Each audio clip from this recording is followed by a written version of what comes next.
और मानसून की दस्तक के साथ ही मुश्किलों की आहट भी मिल गई है। जहां बारिश से शहरी इलाकों में बुरा हाल है, तो वहीं इसकी मार ग्रामीण इलाकों में भी पड़ रही है।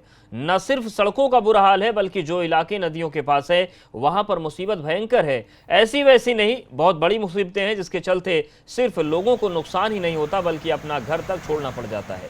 इस मुसीबत का नाम बाढ़ है, जो जब जब आती है तबाही लेकर आती है, और इसकी आहट भी मिलने लगी है। दस्तक देने में ज्यादा दिन नहीं है।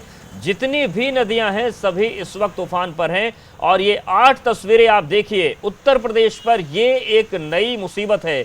मथुरा की बात करें तो यहां पर देखिए जल स्तर बढ़ रहा है लगातार।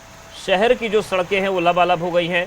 और गोंडा की तस्वीर आप देखिए, ये ऐसा जिला है जो हर साल बाढ़ की विभीषिका को झेलता है। गोरखपुर में भी हालात अच्छे नहीं हैं, नदियों का जलस्तर लगातार बढ़ रहा है। श्रावस्ती में भी बाढ़ अब अपनी आहट दे चुकी है। और देखिए जो तटवर्ती इलाके हैं वहां पर चिंताएं बढ़ गई हैं लोगों की। गाजीपुर में भी यही स्थिति है, बहराइच में भी नदी उफान पर है। और देखिए गाजीपुर की जो तस्वीर है, यहाँ पर तो सड़कों पर यह हाल है कि ई रिक्शा पलट रहे हैं, लोग जो सफर कर रहे हैं उनकी मुसीबत बढ़ गई है। और बाराबंकी और शामली में भी हालत यही है। तो अलग अलग जगह के ताजा हाल बताने के लिए हमारे साथ संवाददाता जुड़ चुके हैं। वाराणसी से नीतीश पांडे, प्रयागराज से मोहम्मद मोइन, गोरखपुर से नीरज श्रीवास्तव और कुशीनगर से अखिलेश हमारे साथ जुड़ गए हैं। नीतीश, सबसे पहले आपके पास ही आएंगे। अगर हम बात करें बढ़ते हुए जल स्तर की, तो इस वक्त गंगा की क्या स्थिति है?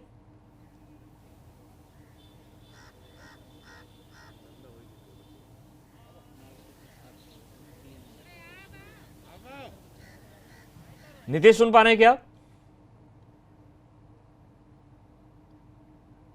ठीक है, नीतीश के पास जाएंगे। प्रयागराज से मोइन हमारे साथ जुड़ गए हैं। मोइन, जिस तरीके से जलस्तर की हम बात करें, बढ़ते हुए बाढ़ की आहट की बात करें, इस वक्त प्रयागराज में क्या स्थिति है? क्योंकि वहां पर गंगा की भी धारा है, यमुना की भी धारा है। जलस्तर बढ़ता है तो बहुत तेजी के साथ बढ़ता है।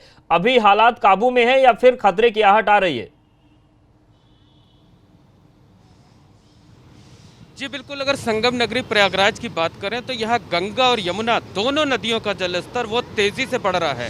गंगा जहाँ 2 से 2.5 सेंटीमीटर प्रति घंटे की रफ्तार से बढ़ रही है, वहीं यमुना नदी अब 7 से 8 सेंटीमीटर प्रति घंटे की रफ्तार से बढ़ रही है। इस वक्त हम मौजूद हैं प्रयागराज के बलुआ घाट इलाके में।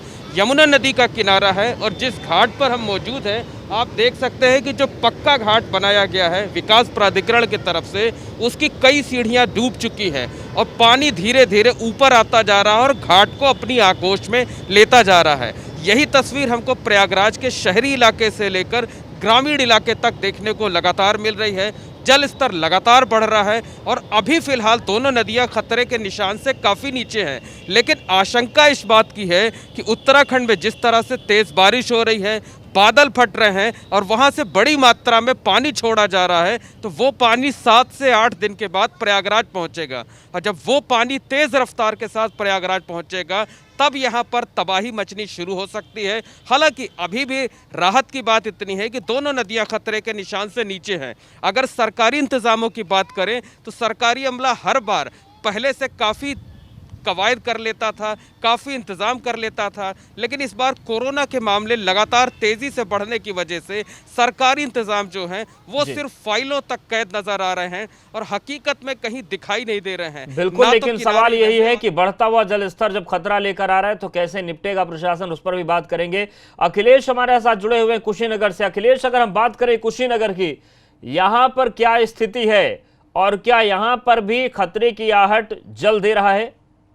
जी, मैं आपको बता दूं कि ये जो नारायणी नदी है, ये नेपाल के पहाड़ों से होकर गुजरती है। तो नेपाल में जैसे बरसात ज्यादा बढ़ने लगती है, वैसे कुशीनगर में ये नारायणी नदी अपनी विभीषिका फैलाती है। इस बार भी पिछले 1 सप्ताह से लगातार कुशीनगर सहित नेपाल में हो रही बारिश की वजह से नारायणी का जलस्तर लगातार बढ़ता जा रहा है। कुशीनगर की बात करें तो नारायणी नदी का जो जलस्तर है वो 3,80,000 क्यूसेक तक पानी ये खतरे के निशान तक माना जाता है। उसके बाद खतरे के निशान से ऊपर हो जाता है। लेकिन करीब 2 दिन पहले यहाँ पे जो जलस्तर है वो लगभग 4.5 लाख क्यूसेक हो गया, जिसकी वजह से नारायणी नदी लगभग खतरे के निशान से 1 मीटर ऊपर बहने लगी। अभी कुछ राहत भरी खबर ये आई है, कल देर रात जो खबर मिली है उसके मुताबिक नारायणी का जलस्तर जो है वो घटा है। जिसकी वजह से लगभग अभी भी नारायणी नदी में 3.25 लाख क्यूसेक पानी है। बिल्कुल, यानी कि ये कह सकते हैं कि अभी बहुत चिंता की बात नहीं है, लेकिन फिर भी खतरा तो है ही। और नीतीश वाराणसी से हमारे साथ जुड़े हुए हैं। नीतीश, जैसा कि मोइन ने बताया प्रयागराज से कि लगातार जल स्तर बढ़ रहा है, 2 से 3 सेंटीमीटर प्रति घंटे गंगा और 7 सेंटीमीटर 8 सेंटीमीटर यमुना, और वो पानी जो प्रयागराज से चलेगा वो वाराणसी ही आएगा, दोनों नदियों का, क्योंकि प्रयागराज में गंगा और यमुना मिल जाती हैं। वाराणसी के लिए भी एक खतरे की घंटी है। अवधेश, खतरे की घंटी ही नहीं बल्कि ये कहे तो प्रशासन के लिए बड़ा चैलेंज है। अभी जो स्थिति है, हर 3 घंटे में 1 सेंटीमीटर बनारस, हर 2 घंटे में 1 सेंटीमीटर मिर्ज़ापुर और हर 5 घंटे में 1 सेंटीमीटर गाजीपुर, और इसके आगे बलिया भी हर 5 घंटे में 1 सेंटीमीटर बढ़ रहा है गंगा का जलस्तर। लेकिन जो स्थिति है वो भयावह हो सकती है। इसे लेकर जो वाराणसी प्रशासन है वो सचेत है। प्रशासनिक अमला सचेत इसलिए है कि जो बाढ़ है उसे लेकर अलर्ट जारी कर दिया गया है। साफ तौर पर नाविकों को ये कह दिया गया है कि आप सावधान रहें, किसी भी समय आपकी नौका जो संचालन की अनुमति मिली थी उसको बंद कर दिया जाएगा। पहले दृश्य देख लें, जिस तरह से गंगा नदी ये उफान आप देख सकते हैं, बीच की धारा लगातार बढ़ती हुई, ये संकेत है कि अब जो जल का स्तर है वो बढ़ेगा और जैसे जैसे बरसात होती रहेगी वो और भी बढ़ेगा। इंतज़ामों की बात कर रहे थे हम लोग अवधेश, तो जिस तरह से नाविकों को एक आदेश दिया गया है कि आप जल स्तर बढ़ने के साथ ही नौका का संचालन बंद करेंगे, वहीं दूसरी ओर जो लोग गंगा और सहायक नदी वरुणा के किनारे पर रह रहे हैं उनको भी साफ तौर पर बता दिया गया है कि जल स्तर बढ़ने के संकेत हैं, आप अपनी अलग ठौर ढूंढ लें, या तो अगर नहीं तो प्रशासनिक इंतजामों में सहयोग करें। जिस तरह से बाढ़ राहत कैंप बनाने की व्यवस्था है, बाढ़ राहत कैंपों में चिकित्सा के इंतजाम, उनके खाने पीने के इंतजाम, और ख़ास तौर पे जो टीमें, अधिकारियों की जो टीमें हैं वो लगातार चक्रमण करती रहें और प्रशासनिक इंतजामों पर पूरी नज़र रखें, इसके लिए भी उन्हें भी अलर्ट किया गया है। और सारे अलर्ट के बावजूद स्वयं वाराणसी के जिलाधिकारी इस पूरे बाढ़ राहत और बाढ़ की व्यवस्था की मॉनिटरिंग करेंगे, वो उनका ऐसा कहना है। लेकिन ये देखना होगा कि सिर्फ दावे ही रह जाते हैं हर साल की तरह, जैसे दावे किए जाते हैं या दावे जमीन पर भी उतरते हैं। क्योंकि पिछले सालों की बात करें, पानी का रंग होता है वो बदलता हुआ रंग भी आहट देता है कि हालात क्या होने वाले हैं, और गंगा का जो जल है उसका बदलता हुआ रंग भी उसकी तरफ इशारा कर रहा है। गोरखपुर से नीरज भी हमारे साथ बने हुए हैं। नीरज, गोरखपुर में स्थितियां क्या है? क्योंकि प्रयागराज का हमने देख लिया, स्थितियां खतरे की आहट दे रही हैं। हालांकि कुशीनगर में थोड़ी राहत है, लेकिन वाराणसी, मिर्जापुर, बलिया अच्छी खबरें यहां से नहीं है। गोरखपुर के क्या स्थिति है?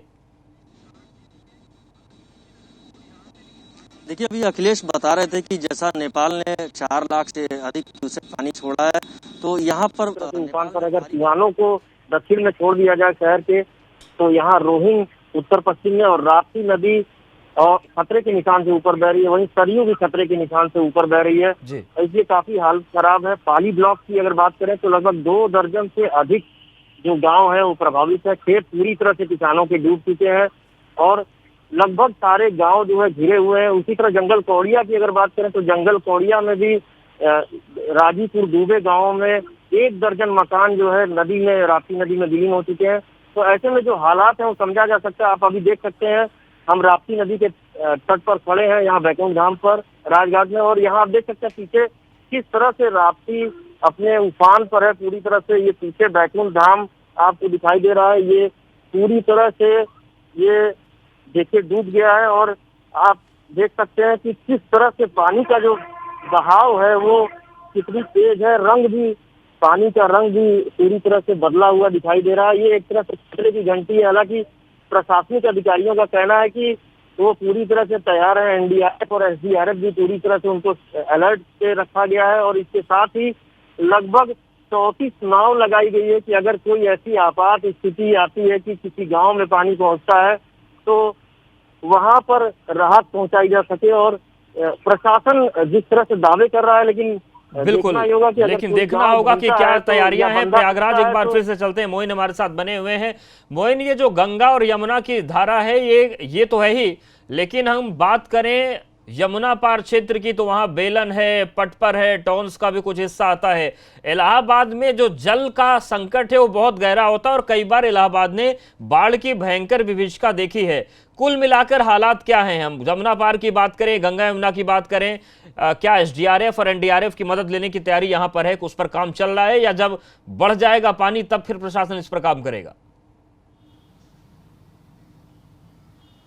जी बिल्कुल, आप सही कह रहे हैं कि यहाँ गंगा और यमुना के साथ साथ टोंस नदी जो है वो भारी तबाही मचाती है, खासकर टोंस नदी यमुना पार इलाके में। और अगर प्रशासनिक सतर्कता की इंतजामों की बात करें तो एसडीआरएफ की तैनाती कर दी गई है, साथ ही साथ एनडीआरएफ का यहाँ पर कैंप लगता है, उसको अलर्ट कर दिया गया है और उसको ये बता दिया गया है कि कभी भी आपकी ज़रूरत पड़ सकती है, आप अलर्ट मोड पर रहिए। हालांकि अभी एनडीआरएफ या एसडीआरएफ की कोई ज़रूरत नहीं है, सरकारी इंतज़ाम भी जो है वो अभी कागज़ों पर ज़्यादा नज़र आ रहे हैं, लेकिन असली खतरा यहाँ पर 8 से 10 दिनों के बाद होगा, जब ज़बरदस्त तरीके से पानी बढ़ना शुरू होगा, ज़्यादा पानी बढ़ेगा, जल स्तर तेज़ी से बढ़ेगा, तब यहाँ पर खतरे की बात होगी और तब सरकारी अमले की असली परीक्षा होगी कि वो कोरोना के काल में बाढ़ की चुनौतियों से किस तरह निपट पा रहा है।